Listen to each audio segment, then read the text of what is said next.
words text, but also the Universal Declaration of Human Rights, the economic, social, and cultural rights of Malian citizens in the community, as well as their right to non-discrimination. And that was the news update at 4 on Today 95.1 FM. Do not forget, please take responsibility. Follow all precautionary measures put in place. So follow so ya be for brotherhood. Love your neighbor as yourself.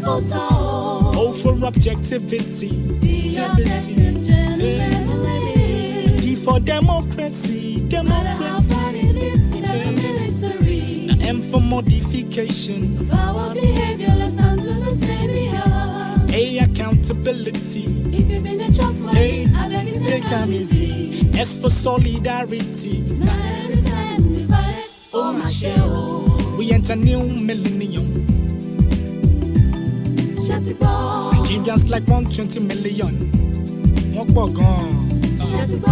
One population na 6 billion. 60 billion. Divide that 1 by 120 million all together. Oh yeah. All together. The answer you get now waiting they make people they jar. Come on for Niger. Answer you get now waiting they make people want travel. By hook or by crook. The answer you get now waiting they make people they sleep for embassy for visa. Answer you get now waiting they make people they sell the property for ticket. Get it, get it. Then the travel see. Get it. Oh, hey. Everybody, oh yeah, Join Jabajantis, solve mathematics. we need our continent. So, Oh, you both say, no partners, we go use takes. solve mathematics. So follow Jabajantis. So ya caribero, be for brotherhood. Love your neighbor as yourself. Oh, for objectivity. Be objective, gentlemen, ladies. Be for democracy. No matter how bad it is, in the military. M for modification. Of our behavior, let's stand to the same behalf. A, accountability. The victory we are celebrating, yes, it's from God, but God used people to make it happen. This house, this venue was where it all happened. I can't forget that after I was pushed out of my former party, the first place I came to seek solace, seek support, was in this very, very house. You received me like a brother who had been drenched out there in the storm. There was one night we were here and finished our meetings at 6:45 a.m. in the morning. We came out and it was daylight. This is where the campaign council met to plan all the key strategies that led us to victory. And then suppress. The answer you get now waiting the minute.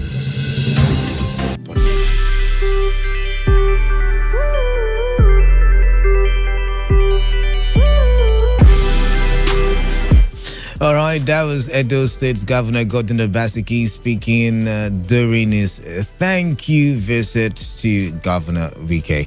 Now, the time is 15 minutes gone past, and I welcome you to the Thursday edition of the Platinum Radio on your premium talk radio station. Today, 95.1 FM Pawtucket. I am Canada, and I like to think of myself as the man of the people. And today, although I am not feeling 100%, my job is still simple, I guess. Still simple. And it is to show you all the trending news reports and allow you to make up your thoughts and share them with me and the rest of Rivers people and, of course, other people living in nearby states, what your decision or opinion or thoughts are on the issues that will be reeled out on the show. Now, you do remember that the platform is that radio program that is not like every other radio program, because we look at trending issues about 2, 3, 4 sometimes, and we just don't talk about the fact that the issues are trending. We listen to correspondents go out there,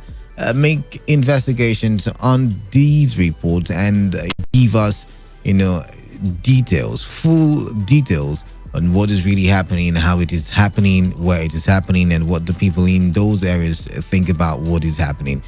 And we get to talk from a point of full knowledge. And it usually is an interesting, intriguing, and interactive show. Yet again, I am Kalada, and you're welcome. On the menu today, suit seeking reinstatement of Adams Oshomole-led National Working Committee of the All Progressives Congress suffers delay at the Federal High Court in Abuja.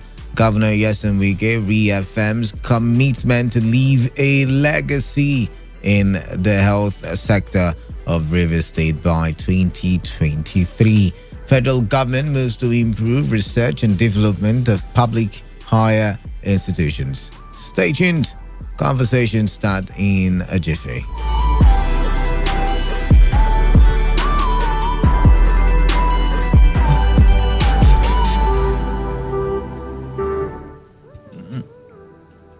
The Tertiary Education Trust Fund, TED Fund, has inaugurated a standing committee on research and development in Abuja.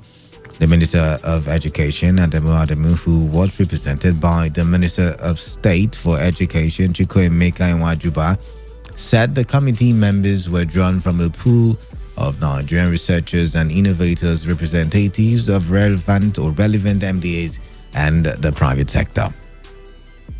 He said they are expected to drive TED Fund's intervention policy in public tertiary institutions towards the nation's economic and technological competitiveness. Listen to what he had to say. By our President and Commander-in-Chief, President Muhammad Buhari, GCFR, that research and our continued investment in it will herald the rebirth of a Nigeria that works for all of us. The change we ran on, with which Nigerians voted us into power, is predicated on our being able to transform our national aspirations and make them national achievements. To a large extent, Nigeria's future depends on you. You've been summoned to a national calling of immense depth that requires almost the all of you. Chairman of the Standing Committee, Emeritus Professor Njida Gadzama, promised that members of the committee will work in line with their terms of reference to improve research and development in Nigeria's tertiary institutions. Material science experts and others include social engineers and specialists in defense and military science. I see some very wonderfully handsome, well-dressed military among us. In fact, to me, this is a wonderful opportunity to appreciate this government in bringing everybody together. On behalf of these nationalist men and women, I have the special honor to echo their resolve and change the trajectory of our nation by agreeing to serve according to the terms and references heavily outlined by the dynamic and visionary Executive Secretary of TED Fund. Former INEC boss, Professor Atiru Jiga, is among the pool of Nigerian researchers and innovators, the representatives of relevant MDAs and the private sector that make up this committee.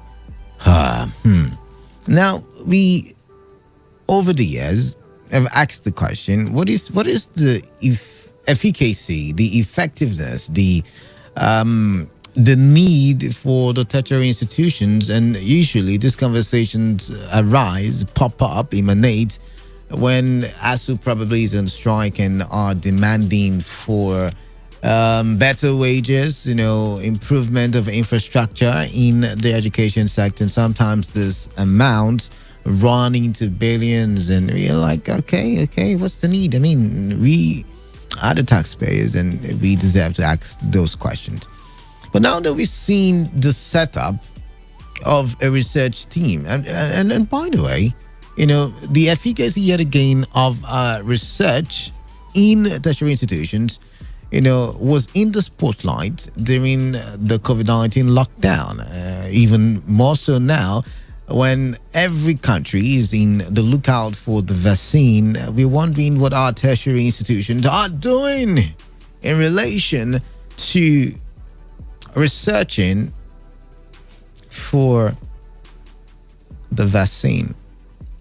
And, in other times when we have this kind of conversation, we've made reference to issues and statistics like, a company like Samsung has billions of naira or even trillions of naira for research.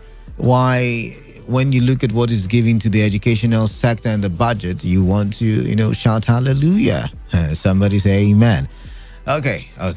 So what do you make of this move by the federal government through the Ministry of Education to set up a standing committee, to set up a committee on research and development in Nigeria? Of course, it's in Abuja.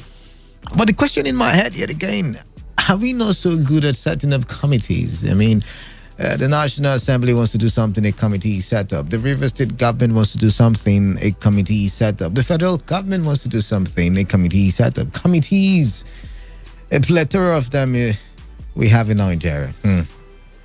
So what's your take? Is this going to improve the tertiary institution the government is hoping it would? Or do you think this is just another committee being set up?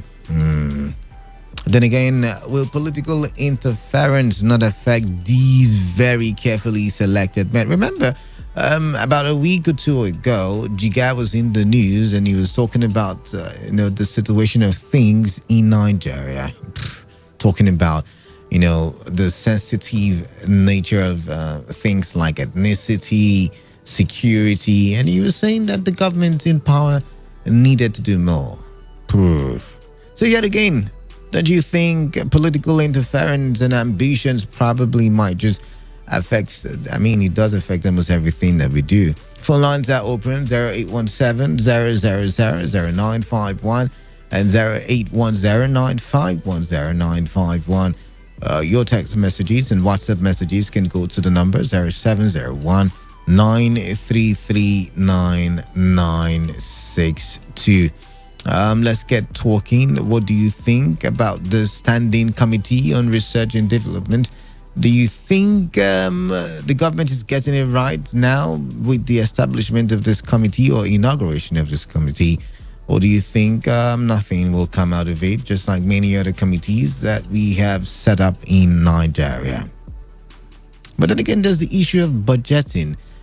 When you look at how much was budgeted for education in 2020 and then you go back to 2019 and of course take a peek at 2018 budget and then you see the amounts for education, you want to ask yourself, how much can then the government give to this bunch of researchers, to this group of researchers, to be able to research and see how they can develop and better and improve and enhance the educational sector? So many ways to look at it from. 95.1 FM, what's your name? Where are you calling in from?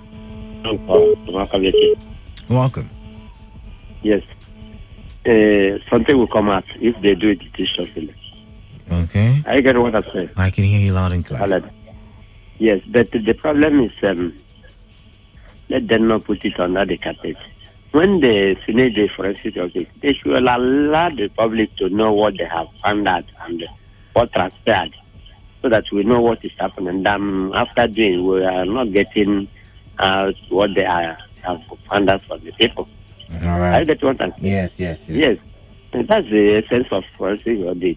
It's not when you put on that carpet. Thank you, God bless. All right, then. Thank you very much for calling in. 95.1 FM, what's your name? Where are you calling in from? Hello, this is Hart calling from Outer West. Welcome, Hart. What is the primary duty of those outstanding committee for researching? What are they researching for? They're researching for solutions to the problems in our society, peculiar to the Nigerian society. Maybe in River State, for instance, they could research to how they can end the suits and probably bunkery activities in River State. That's in River State. Maybe they could research how they can bring about agriculture in massive. There's so many things to research in Nigeria. So many things. Canada, this APC federal government, they have nothing to research for the good of Nigeria. They have already failed Nigeria. Their leadership is bad. Their administration is bad. Okay. All right then. At least I didn't cut you off.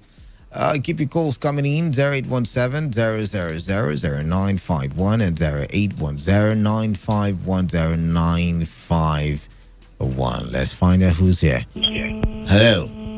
Cody on the line. Cody, welcome. Cody, welcome. Thank you, man. I don't want to sound cynical. Let us be objective. I told the line of this COVID-19. What happened 6 months ago? You know that PSN, Pharmaceutical Society of Nigeria, they were everywhere. Give us money, give us money. Professor Akano, he has a vaccine for, to put down COVID-19. Are you not hearing from any of them now? They were allocated some money. You don't hear from them.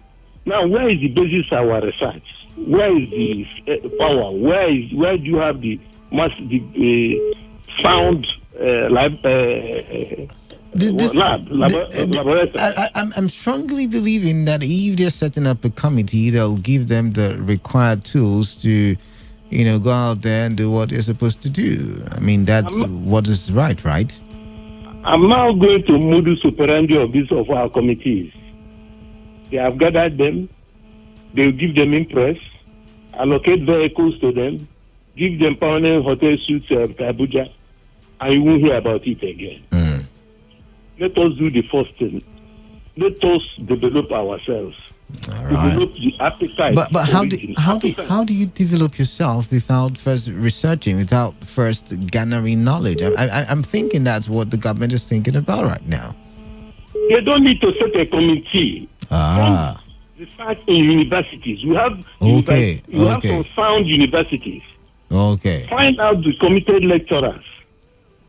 So if you get between this university committee, you see sound dedicated lecturers, sound dedicated minds they are political, they are materialistic. All right. Find them, let them commit them gradually, not forming a committee to people who are uninformed. These are professors. Are you saying they are uninformed? These are professors. Most of our professors are politicians. Okay. And everybody is fighting for survival. So they are cheap insurance.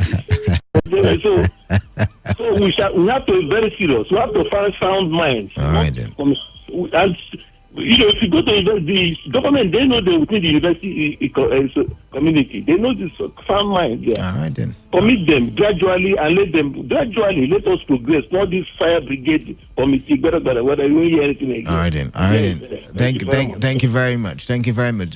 I'm yet to. The truth is, if you look at the success of the United States, the UK, the German society, if you look at the success of various societies in the West and the East, you would realize it's based on research and development. It's based on the garnering of knowledge. So maybe this is the way we got.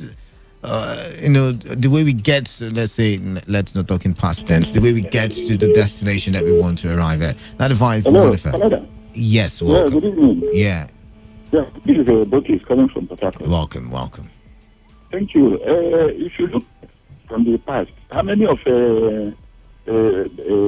researchers of nature have worked in Nigeria? How many researches have we done? How many committees have we set up? Have we been conducted? Exactly. How many have we conducted? Okay. And how many have the federal government now kind of been so serious about and now the results either came out that it did not work or it worked. If you look at Abalaka, let's go back a bit to Abalaka claim time that he had a cure for HIV. You know? Exactly, yes. We kind of played about it. No government was about it. They kind of intensifying efforts to make sure that they funded him. Because if you go to, a foreign government, foreign nation, come out to, a good result tomorrow, we even prefer going there to bring those things. If it's from Nigeria, by a Nigerian, we would not like it. We don't value that. All right. We don't value that. You have a point. We like a place we go to and spend money. lodge in the hotels, spend Nigerian money and come back and form a and talk about the goodness of how it's working over there. Exactly. Okay. That is our problem. We prefer using money to do unnecessary things than involving it in the fact that we. All right, then. If you go to our secondary school, if you go to our university, like this clipper of a clipper, you see professors that discovered it in abroad. No. Secondary school. And I was going to also ask a question after this call. What happens to the researches that we do, at the tail end of our movement or journey at tertiary institutions? I mean, the longer essays, we call them project work in this part of. What happens to those? Those are researchers rather as well. Those ones end. They end just within the shelves of university or the suya joints, libraries. Yes. All right, then. Thank you very much. We've got to go. We've got to go. But seriously, what happens to the researches done by students during their final essay on their way out of school, of tertiary institution? It's a very valid question, and that's why I'm wondering if this committee is not another political movement or another waste of time. Or do you think so, or do you think it's going to yield one of, because then again, like I mentioned, all the developed countries you see, they've got their roots in the soil of research and development. Let's find out who's on the line here. 95.1fm. What's your name? Where are you calling in from? Good afternoon. Good My afternoon. name is Grandpa. Grandpa, welcome. Okay. Research is an essential tool in the development of any nation, any industry, any association whatsoever. All right. Where there is no research, we are heading to death. So it's a good thing to research, but we have a lot of research institutes, research centers in this country. The one you are talking of, students, it's final stamp papers, as we call it. They are only instruments to be used to enhance research. They are not research on their own. So I want to also say that because the continuity of everything is a problem in this country. You start something today, tomorrow it stops. All right. One person can come and stop it. All right. So that has not helped us. I want to plead with the government that they should fund the research centers. Funding is a problem. All right. We have enough of them. If you fund them, then they will do well. And we don't need of certain further committees. All right. It is another waste of money. All right, then. All right. Thank you very much there. This one says, good evening, Canada. The various research institutes we have in the country today, what is their economic relevance to the country? This committee settlement, Adiela Emeka. Okay, sir. I have reached a conclusion that what we need is a mixed economy. Let there be an influx of other experts overseas in virtually all sectors, and let's have a mixed population settlement. This is because the leader is not regarded in his hometown.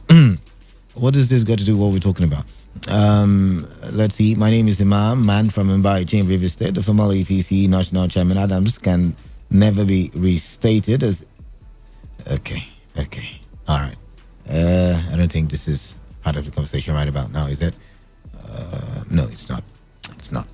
Let's move on to the next one. But first of all, we'll go for a break. And when we come back, I'll take some more calls and more reports. Stay tuned.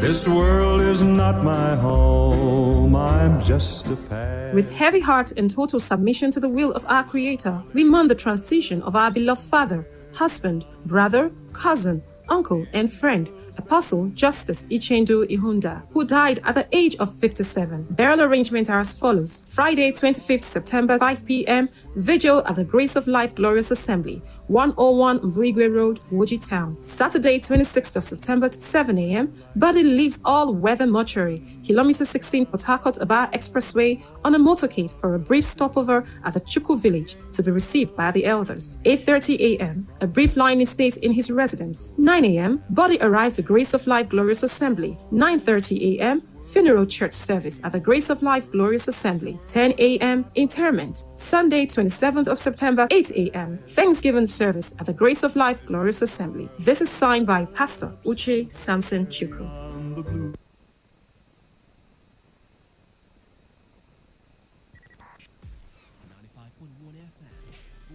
Of the people.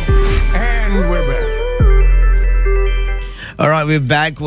Thank you for staying tuned. The next report on our table this evening says River State Governor Nyesom Wike said the health sector in the state would have improved by 2023 when he would be leaving office.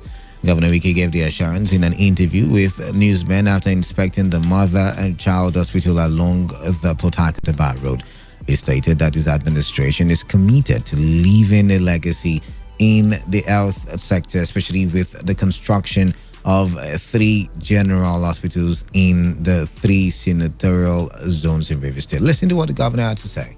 Well, I think that we cannot say that we would have put the health sector 100%, but we're able to say that at least we have been able to improve from where from what we saw when we came on board. Today, health has been given a serious healthcare system has been given a serious attention, unlike what we used to have. By the time we complete all the regional senatorial zonal hospitals, I think that would have given a boost to the healthcare system. And I believe by the time we leave, we'll be happy to say that we have greatly changed the healthcare system in the state. So whoever that comes can now continue where we have stopped. All right. The River State Governor commended the level of work being done at the flyovers currently under construction. Listen to him yet again. Very much satisfied. I mean, this is the work that was started October, November last year. So it's not a year where George started the 3 bridges at the same time. And I think it's a job that we must commend. Look at the quality. I don't think you can see it in any state. You know, if you get to Okronodo, you find the same thing. In fact, Okronodo is almost finishing. I just decided to take members of the school to come and see with their eyes, because nobody passes this place, so you may not know what is going on. But these are giving everybody a handful that look, something is going on seriously, and whatever money that ESCO approves, they say that it's being used to proper utilization. So I think that we're very happy. We did not make a mistake of giving it to Justice Berger. We're quite comfortable. Now, in the words of the governor, he doesn't expect to have changed or reformed the health sector 100% by the time he's leaving office, but it would be said that the governor did a good job. Okay. But then again, what are your expectations, or what was your expectations? I mean, did you expect more in terms of health? I mean, looking at your community where you stay, and I don't know what part of River State you are listening to me from right now, but do you think, more should have been done before, the appraisal, before, before the beating of the drum and saying by 2023 that the health sector would have changed, would have seen an improvement? At the pace that the government is going, do you see the realization of the dreams of the governor? Basically, does building structures mean an improvement in the health sector? Because when the governor was talking about his journey so far into the health sector, he mentioned the building. Don't say Kalada said. I'm just reading from or I'm taking from the governor. He said the building of hospitals in 3 senatorial zones in Rivers State, general hospitals, by the way. So building, constructing, does this mean development? Okay. But then again, policies can work effectively without infrastructure. So now that the infrastructures are there, what do you think should be the next step? Okay, let's get to hear from you. 0817 0000951 and 0810 9510951. The text messages to the numbers 07019339960. Remember, there's still one more conversation to be had on the show, and that will be Oshomole coming out of the DAC since the election in Edo. But for now, let's talk the governor of Edo State. 95.1fm, what's your name? Where are you calling in from? Yeah, this is Pastor Zaya George from Buguma in Calabar. All right, Pastor Zaya George, welcome. Quickly, we're out of time. You see, my brother, the governor, to me, he has done nothing. Because when your governance does not affect life, does not give priority to life first, just as Trump said, America first. He was not talking about the walls of America. He was not talking about the structures of America. He was talking about the people, putting the people first. Now, the governor said he's doing infrastructural work so that when he leaves office, he will be remembered for this thing. So, he's after what monumental why are you misquoting? He will be remembered. Why are you misquoting? He said he will be remembered for improving the health sector. He did not say for construction that he has done. Yesterday, when he went to Rumola. But I'm not talking about yesterday. I'm talking about. I'm talking about health. About these are all infrastructural. My focus yet again is on the health sector. In Asari, the general hospital there, go and see how he kept it. He was the one who came in the name of revamping it. He kept it tattered, more dilapidated, and left it abandoned because Asari is not the stronghold of his party. So up till now, the project there is still lying fallow.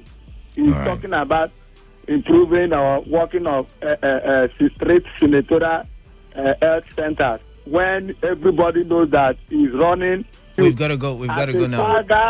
You've made your point. We've got to go now, Pastor Zion. 95.1 FM, what's your name? Where are you calling in from? Hello, Mr. Canada. Mr. Sam, welcome.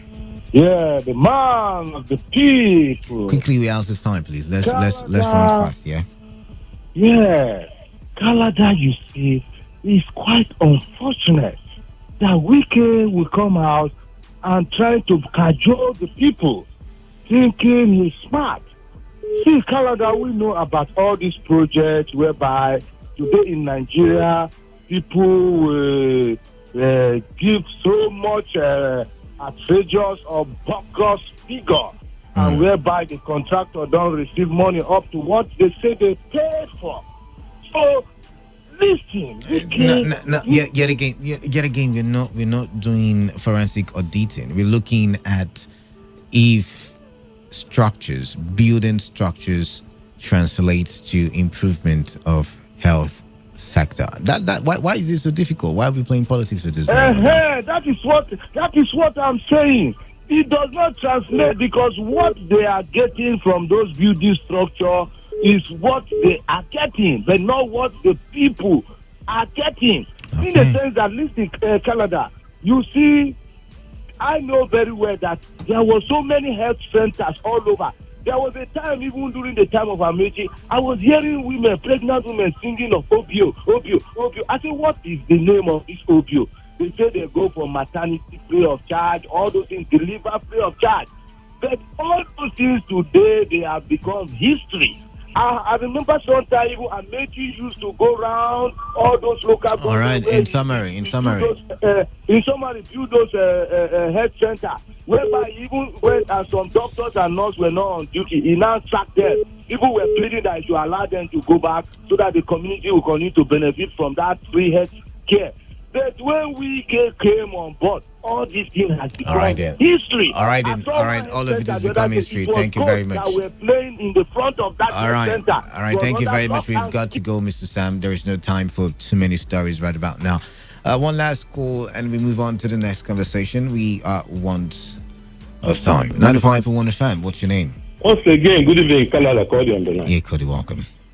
This governor is a man of his words.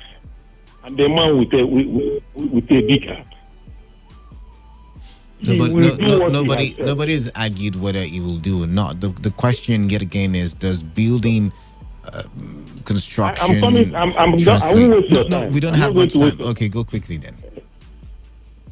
He is going to building. By building, he means he will build and be equipped and complete it. Okay. Nobody will put a structure and tell somebody to start going there for medical treatment. All right. This senatorial zone, quote me by this time next year, the work will be at full speed and he's going to complete it. Thank you very much. Thank you very much, then. There's one believer in him. All right then. Let's move on to the next conversation. 13 minutes left on the clock.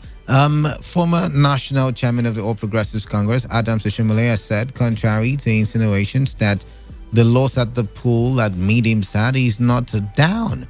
Oshomole, who said life goes on, spoke for the first time since the defeat of APC Edo governorship candidate Osage Ize-Iyamu. Now, in a viral video, Oshomole urged the supporters not to lose faith in Nigeria, noting that his faith in God remains unshaken. Really, in life, there is a superhighway. You work hard and leave God for the outcome. You do your best and trust God to bless your effort. In life, you win some, you lose some. But life goes on.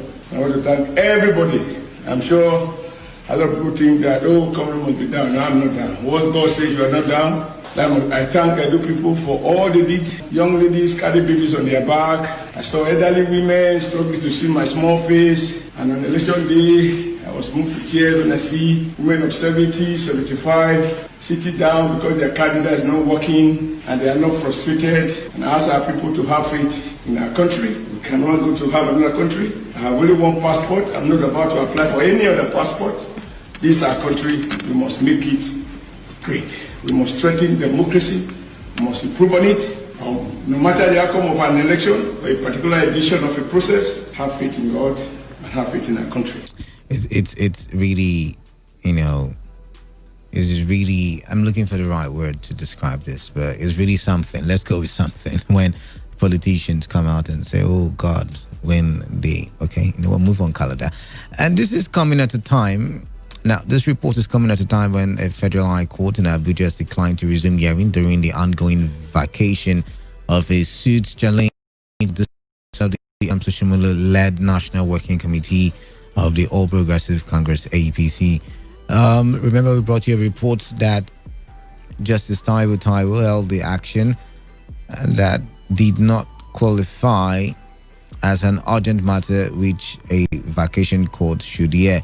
A member of the APC in Abia State, Kalu Agu, in the suit challenged the June 25, 2020 decision of the APC to sack the Oshomole-led National Working Committee and appoint a caretaker and extraordinary convention planning committee led by Yobe State Governor Mai Malabuni. Agu said that the federal government, or the Federal High Court, I beg your pardon, among others, should declare the dissolution of the National Working Committee led by Oshomole as unconstitutional, illegal, null and void. But the APC argued in its counter affidavit that the suit by Agu was designed to destabilize its current peace building and reconciliation efforts. Now, there were reports that some leaders of APC had a hand in the victory of Governor Obaseki. Now, that's word on the street, right? But here we are. Oshomole is saying he has decided to move on. From his tone, do you think he has moved on? From his body language, from the words he used, from the things he talked about cartridges not working, about all things being in the hands of God? Do you think he has really moved on? Or it is a man who, But then again, is it just a political statement for something more interesting that is about to happen in the APC? Maybe he's working on the ground and he's just trying to deceive, those people who are working against him in the APC. Governorship candidate of the All Progressive Congress, APC, in Edo State, Pastor Osage Ize-Iyamu, has also denied media reports that he begged Governor Godwin Obaseki to return to the APC. So many interesting conversations, but we've got so little time to talk about it. But then again, what do you make of all of this? Do you think Oshomole has moved on? Really, that's one very big concern of mine. And I'd like to know if you have the answers to that. And of course, word on the streets is that, some leaders of the APC wanted Oshomole and Iyamu to lose. 95.1 FM, what's your name? Where are you calling in from? Good evening, my brother. All right, good evening. Please, I don't know where I'm still privileged to comment on the governor of River State. We moved on. Let's use the remaining time to talk with Shomole and Obaseki and Edo State. Come on, thank you very much. Yeah, thank you very much for calling in there. 95.1fm, what's your name? Where are you calling in from?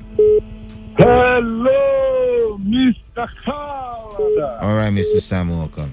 Yeah. Canada is quite unfortunate. I sympathize with Oshobaba with his small face, just as he said. But you see, that is why it's good when you are following somebody or you are doing the bidding of somebody, you have to apply wisdom. He was doing the bidding of Tinubu to the level that he wanted to quit Amechi from politics here in the state, whereby they removed Victor Gadon and put Wokupom or whatsoever and this state chairman. Then you see, the question, we don't have time. The question is, do you think he's moved on from what he said? Do you think he's aggrieved or he's moved on? Which is it for you? He has nothing to. He must move on because he can't just be down just as he say. He must move on. But the truth is that they should find a way to reconcile with the big win in the APC so that they can carry him along because he has no choice than to move on. But let's believe that they will get things right. All right, thank you very much. Thank you very much there. We've got to move on here. 95.1fm, what's your name? Where are you calling in from? Yeah, this is Pastor Isaiah George. Yeah, quickly, please. Good evening. My brother, it is very unfortunate that Ochomole is not still ashamed of himself up to now. Why should he be? He is coming to preach the gospel now. Was he preaching the gospel when during the campaign when he was full of himself, full of mind that only him can do this and do that, and when he was imposing that candidate to who in the past he rubbished in the public, a pastor who he said stole money and all of that, and when he was trying to in fact, if you remember, this was the same man who was very loud when after the 2019 election because he was fighting the right of Shubigero Timamesi. He told the public that a man who could not even win any senatorial seat, any assembly, any post in his state, claiming to be a leader. So in summary. For whatever the word of God says in Galatians 6:9, say, for whatever a man 6:7, it says, for whatever a man sows, that he reaps. Today, he said Rivers State in 2019 he handed over Rivers State to a PDP. Today his own state also handed over to PDP. All right, thank you very much. Thank you very much. We've got to go now. 95.1 FM, what's your name? Where are you calling in from? Who am I? Hello. Quickly now. Good evening, Canada. Yeah, quickly now. Your friend Congo. Welcome. Welcome. Congo, quickly, please. Yeah, see, Oshamala is mudant. He's a confused man. Let him pray to God for forgiveness. For what you do to another man is applicable to you, Canada. All right then. All right, thank you very much, Congo there. And that's how we wrap things up. You stay tuned. Interesting conversations coming your way. Vivian Douglas show is up next. But first of all, we've got to pay some bills. Remember, I am the man of the people, a.k.a. Kalada. And we will resume talking for development tomorrow. And of course, you want to catch me on Saturday morning. Exciting conversations from 8 a.m. up until 12:30 p.m. For now, goodbye and stay tuned to Today 95.1 FM.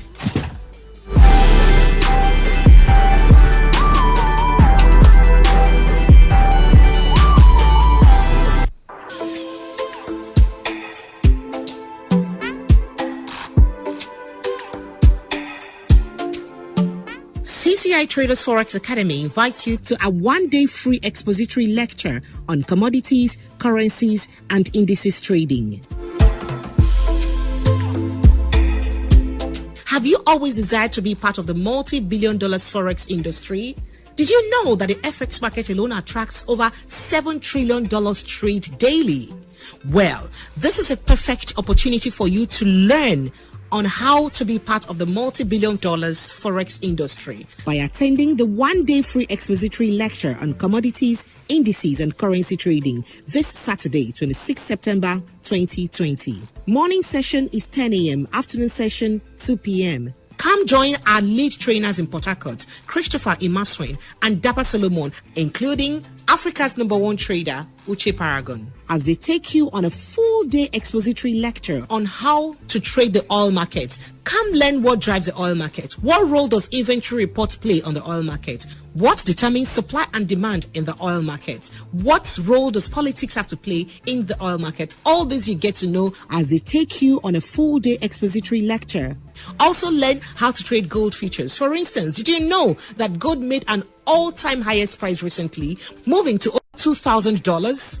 Well, all this information and more is available to you if you join CCI Traders Academy by attending the one-day free expository lecture on commodities, indices, and currency trading this Saturday, 26 September 2020. Morning session is 10 a.m., afternoon session 2 p.m. The venue is CCI Training and Education Center, 3rd floor, Mayon House, 36 Rumola Stadium Link Road, Port Harcourt, Rivers State. To be part of this class, kindly make a reservation now by sending a text message to 0805 0400 895. That is, send a text message for reservation to 0805 0400 895. That is, to take part in this class, kindly reserve a seat now by sending a text message to 0805 0400 895. There is no doubt that the forex market is highly profitable.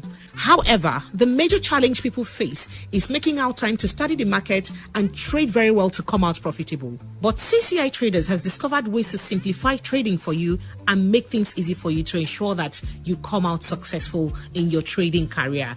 Just ensure that you're part of this training, as everything will be exposed to you during this class. Remember to be part of this class.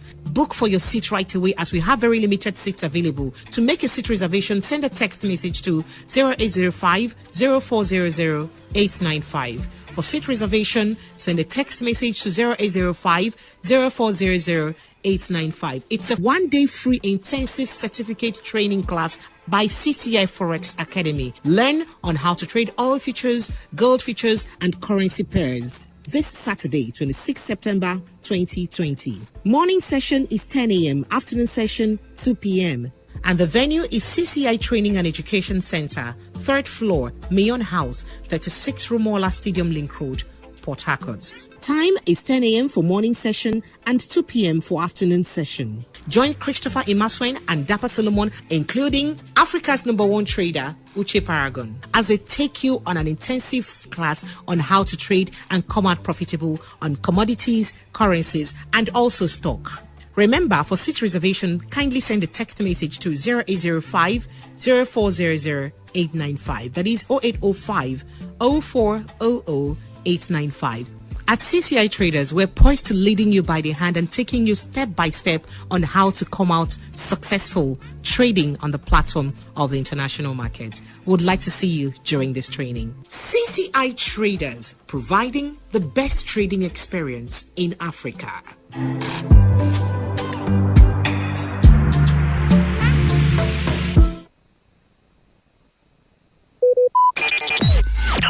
Talk radio. I listen to a lot of talk radio. 95.1 FM. This is the Vivian Douglas Show. It is an avenue for paradigm shift. We bring you a platform where your voice counts on issues of social reform in our society, from governance to education, domestic abuse, health, environment, relationship, religion, lifestyle, entertainment, and much more. Most importantly, here on the Vivian Douglas Show, we speak to impact on all fronts.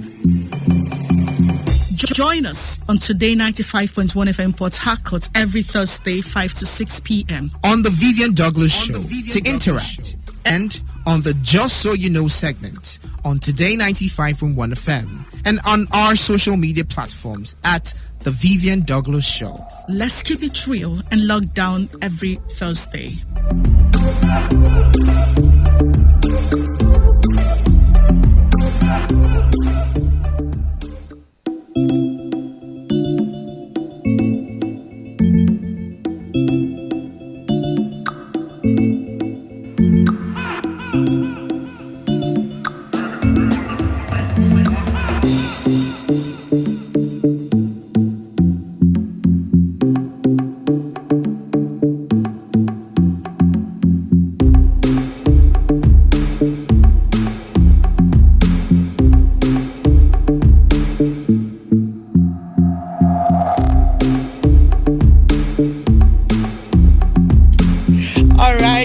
have you show this beautiful evening.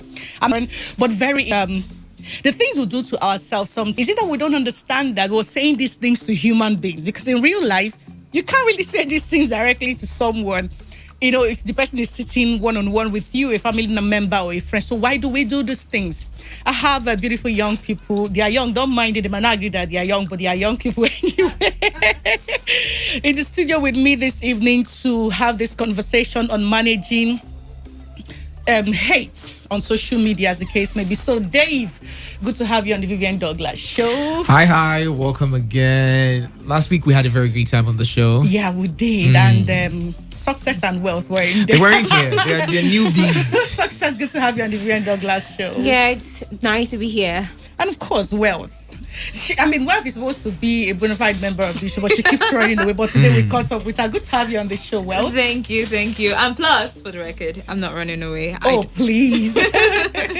All right, everyone, good to have you. After now, we'll open the phone line so you can be part of the conversation. I'm sure you use social media, or you have young people who use social media around you. And I'm sure you're familiar with what we are talking about today, hate on social media. How do you think we can manage this? It's really disturbing, because sometimes when I read what people write about other people, I sit back, I'm like, are you guys for real? Like, how do you do this? Like, there are certain things you hear people say. You read what I mean, say, like, you read what someone wrote about another human being. The shock alone. I don't know, Success, tell me, have you ever experienced anything like this? Maybe not directly, but, or do you even do it? Because I'm here to check out your social media page. I hope not. No, I don't. I like maintaining standards, because I understand that some people just come out to social media to experience themselves because of what they're going on inside. I understand that young people are passing through difficult times. They're trying to contain all of the energy with peer pressure and all of those things. So the only way they can truly maintain that sanity and emotional balance is coming on social media, either to post pictures or to relate with people. But directly with me, I've not really had any social media hate, but I've had experience where I've read comments. I actually love the comment section. Okay. I experienced one today. Oh, wow. Yes. A lady that had so many followers, I would like to mention her handle. Please. She posted a picture.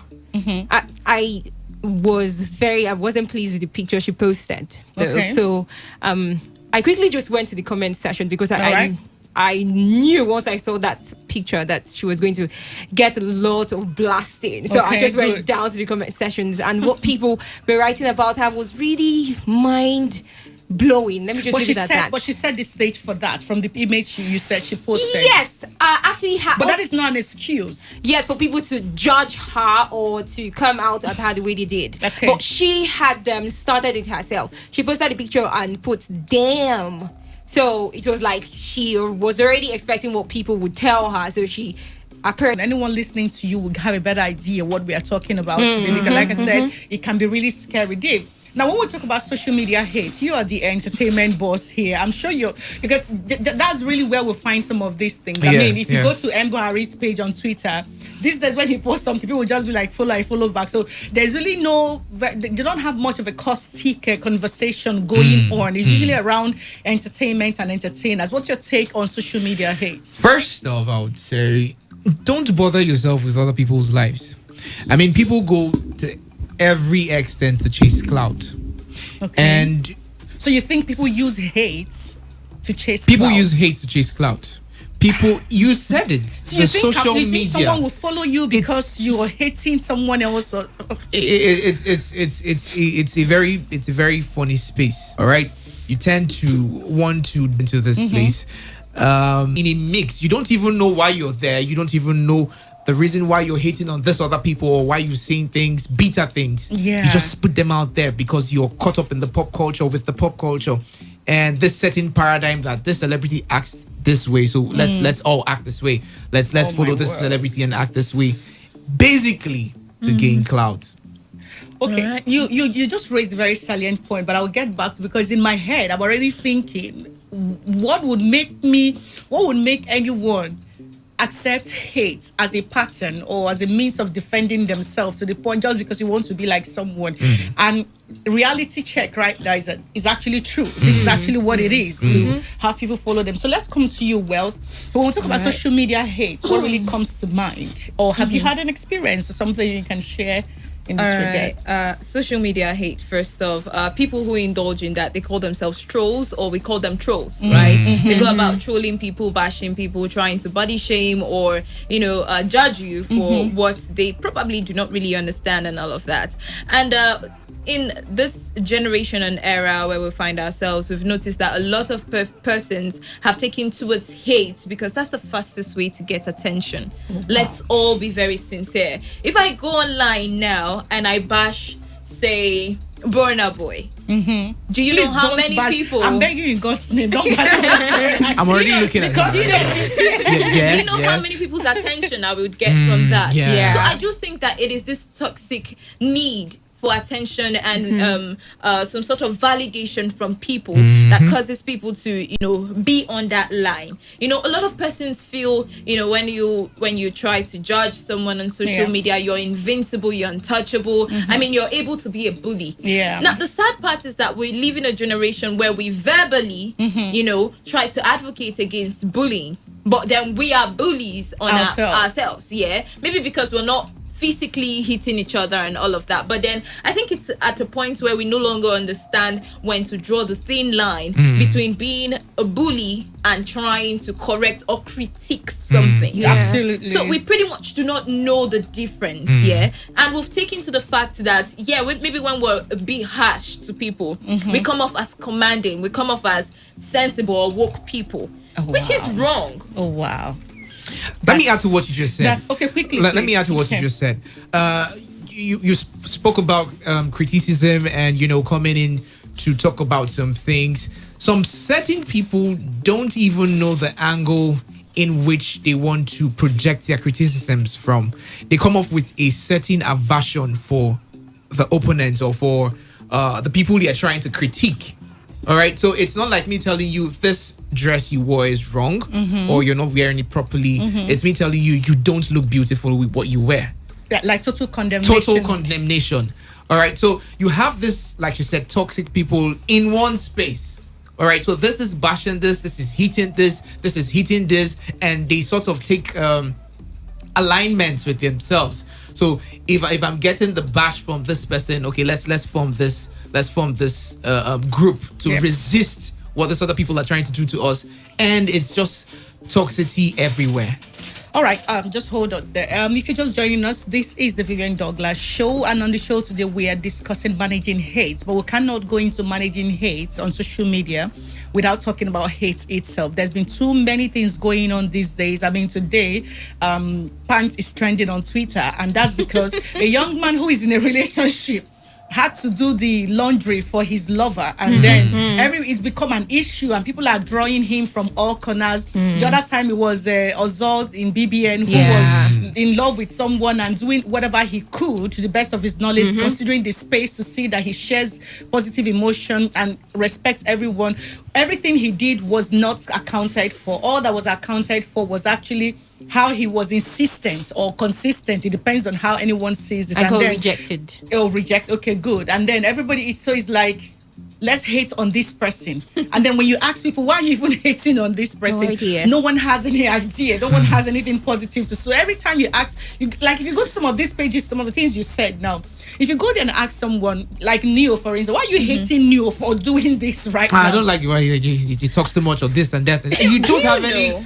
You don't have any particular reason. The majority of the people that wind up hating or outrightly judging things on social media do that because in their real life they pretty much cannot live that life. A lot of people that come up to tell you that girls who girls who decide to stay with guys who are not their level, gold diggers, are the same people who actually do the same thing in real life. So it's like giving an advice they know they can never take, but they wish they could. Let's really bring this conversation to this point. Like I said, today we are looking at managing hate on social media, but let's use the first part of the show to really hit on this so we can understand better. Now let's look at this now. When your wealth, and I'm Vivian. And on social media, I don't know who you are, but I know you're a human being because no robot controls an account for now. Yes. And I just look at you, I'm like, what kind of ugly hair is this? Of all things to do, why would you wear this ugly hair? Do we realize that the word I wrote, I typed as a reply, or as a post, or as a full tweet, or as an Instagram post or Facebook? Could you realize that it's someone else that is receiving that in their side, in their mind? At what point do what role does family play here? Because sometimes you have a sister, you have a brother, you know that's their social media handle. Yeah. You know exactly what they are doing. So what role should family, at what point do we bring in the family, or do we begin to question someone's upbringing here? Before we get into that, I would like to clearly state that the issue of I'm sorry I'm deviating. The issue of mental health. Try not to deviate. The issue of mental health is something that people take for granted, especially in Nigeria.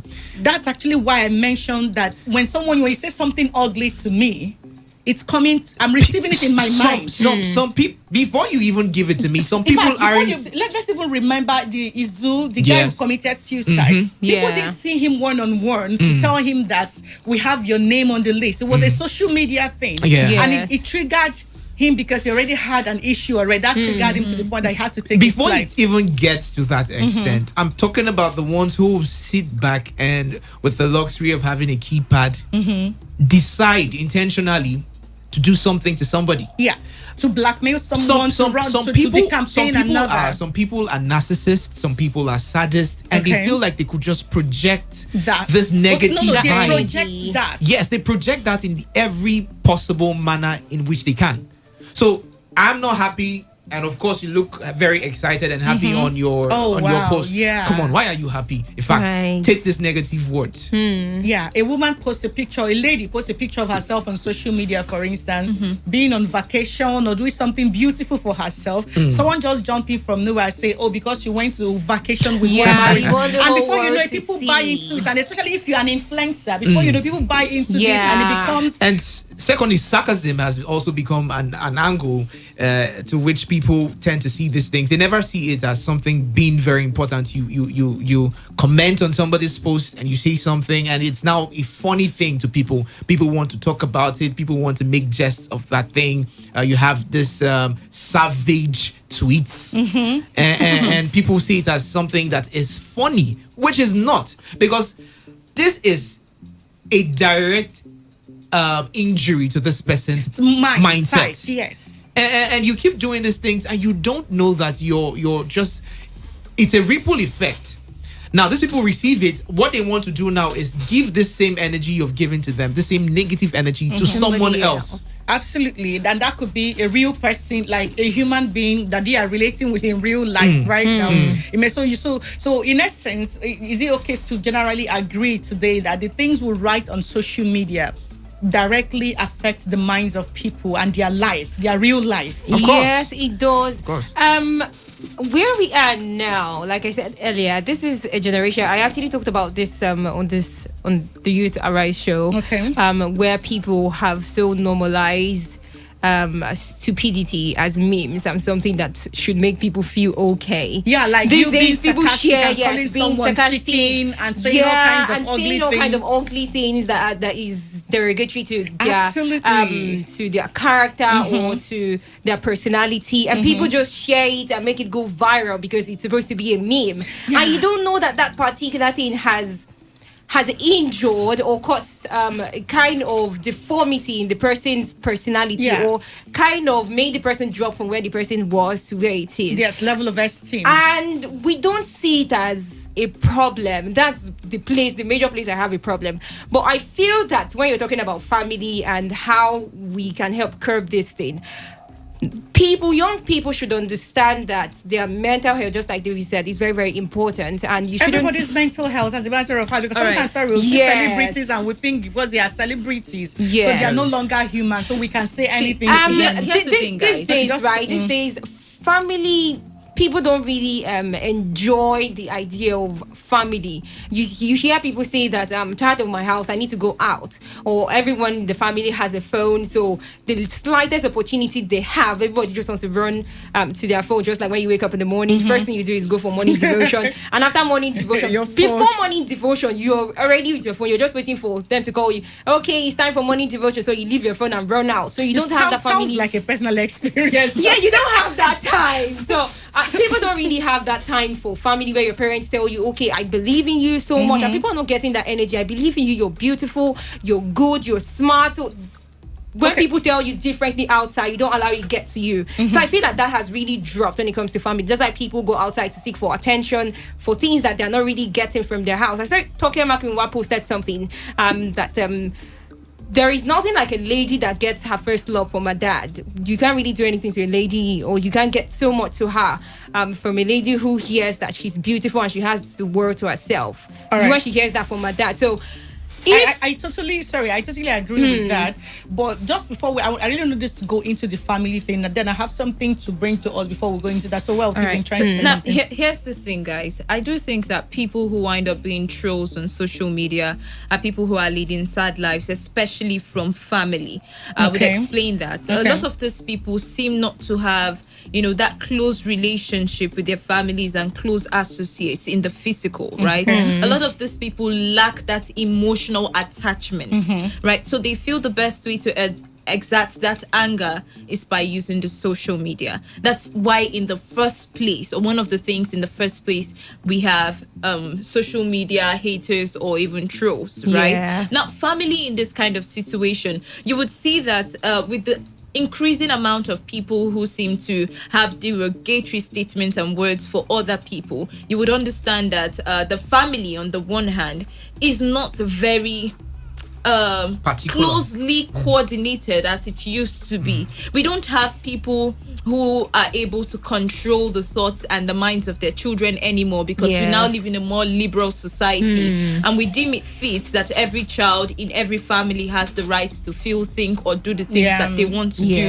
without intimidation or without influence from anybody. And we seem again not to understand the thin line between being a parent that disciplines and makes you understand how to be a human and encroaching into a child's space. That's what this generation seems to be lacking. Okay, Dave, quickly. Quickly, to point out something, not trying to negate what you said, how about this scenario where the parents themselves are the ones who have engrossed themselves in this negative aspect environment of social media. Social media, it further affirms what I'm saying. Because if we have parents who understand what it means to really be parents, teach your children to be human, right? We probably wouldn't have children who wind up becoming trolls or becoming bully like they are now. Okay, we will come back. I just want to say something, and then we'll come back to this conversation. But before that, if you're listening to us, we're discussing managing social media hate. So we've been talking about what this hate is about, what causes it, and all that. So it's just very important to understand that when you say something, what we've been able to do today, that when you say something when you write something negative on social media, that actually hits at someone's emotions. That actually messes with their head, because they are humans too.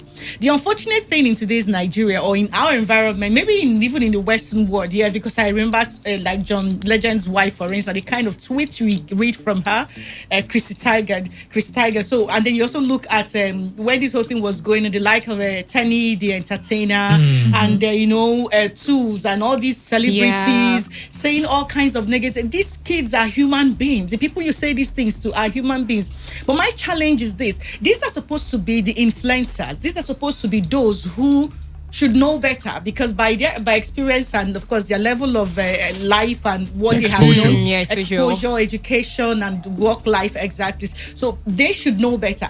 They should be the ones to say, no, you don't say this, you don't do this. But the question is, why do we have these ones who should know better, being the ones who do the trolling and who hates on social media without caring how it affects another person? But let me quickly open the phone lines.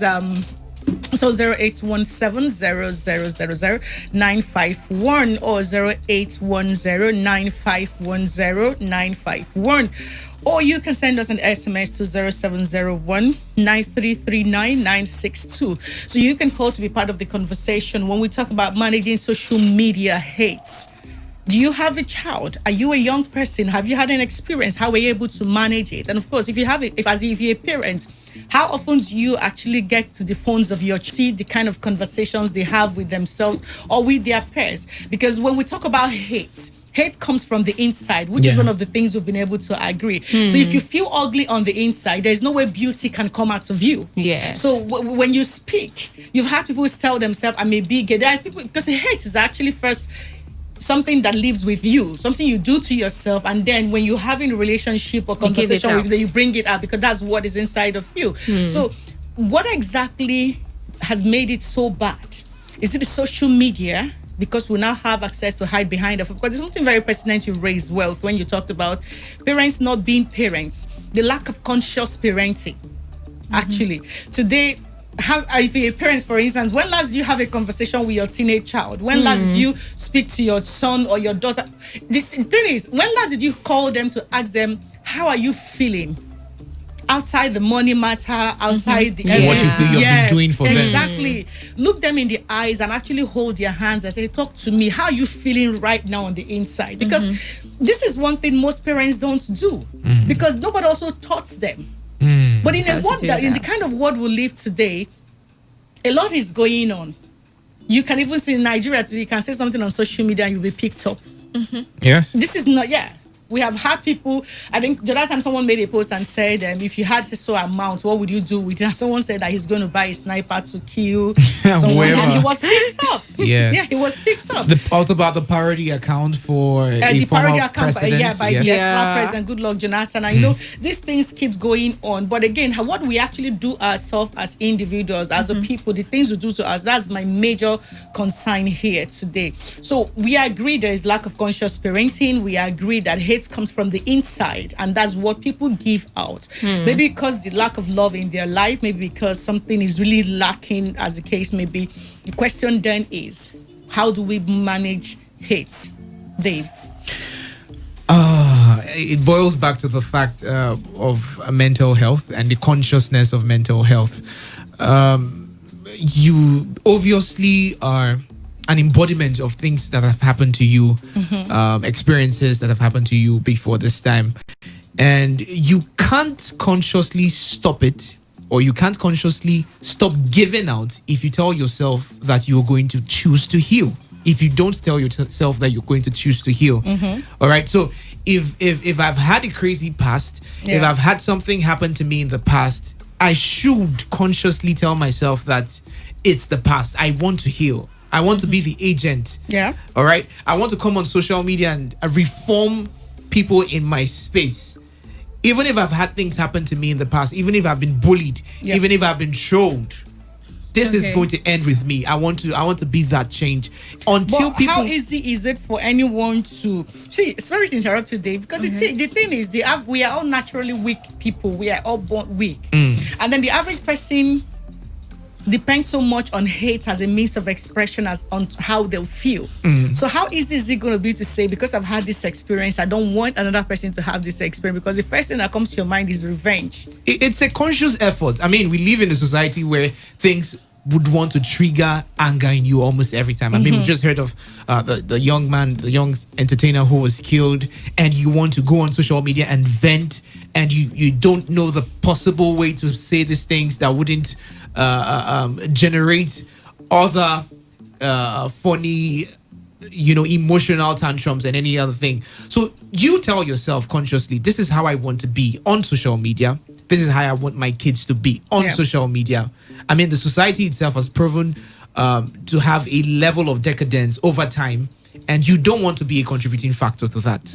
All right. So you tell yourself, even if I've been, like, that's what I said, even if I've been trolled, even if I've had issues, even if I've had people laugh at me and make jest of me on social media, I wouldn't give out what I've gotten. You shouldn't. I shouldn't give out what I've gotten. I would consciously tell people, I'll consciously train people, I'll consciously tell people this is the best way to go about issues. That's when you have emotional intelligence, Steve. A lot of people lack that. The very truth is that until you come to that realization that sometimes you have to be more rational than, when people met out their own anger on you for something that had happened to them. Yeah. That is the same situation we find on social media with people who hate. So a lot of these people do not have that emotional intelligence that they can be civil. They do not know that, they could be differing opinion. And they also do not know how to manage what they feel at the time without trying to transfer aggression. So if somebody doesn't have emotional intelligence, how do you manage it at that point is also another thing. Okay, before we come to you, Success, I know some of you are trying to call in, but I don't know what's going on. So just keep coming and going. But the phone lines are still open, 0817 0000951 or 0810951091. And then you can send an SMS if the calls don't go through, 0701 9339962. So, Success, when we talk about hate or managing hate, as the case may be, one of the things that we seem to forget, like I mentioned earlier, is that hate comes from the inside. At what point do we say, okay, let's heal ourselves? Because I agree with you, Dave, that, it's important not to give out what you've been given. Yeah. But like she also said, it takes a level of emotional consciousness or intelligence, as the case may be, to understand that this thing I feel, another person don't deserve to feel that way for you to say, I'm not going to do that. I agree with you, but how many of us are actually at that point, at that level in our life today, especially when you have a society that is impressionably young and filled with young persons who don't even know better. So we'll talk about, okay, let me quickly take this before I come to you, Success. Hello? Hello? Hello, good evening. Yes, good evening. Good to have you on the Vivian Douglas Show. What's your name and where are you calling from? My name is Grace. I'm calling from Transamadi.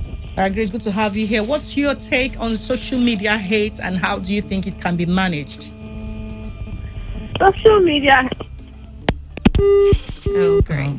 Okay, just keep trying. I'm sure it will come in. So, over to you now. So we'll talk about social media hate and, of course, what it does to people. How do you think this can be managed? Okay, it starts from the realization of self.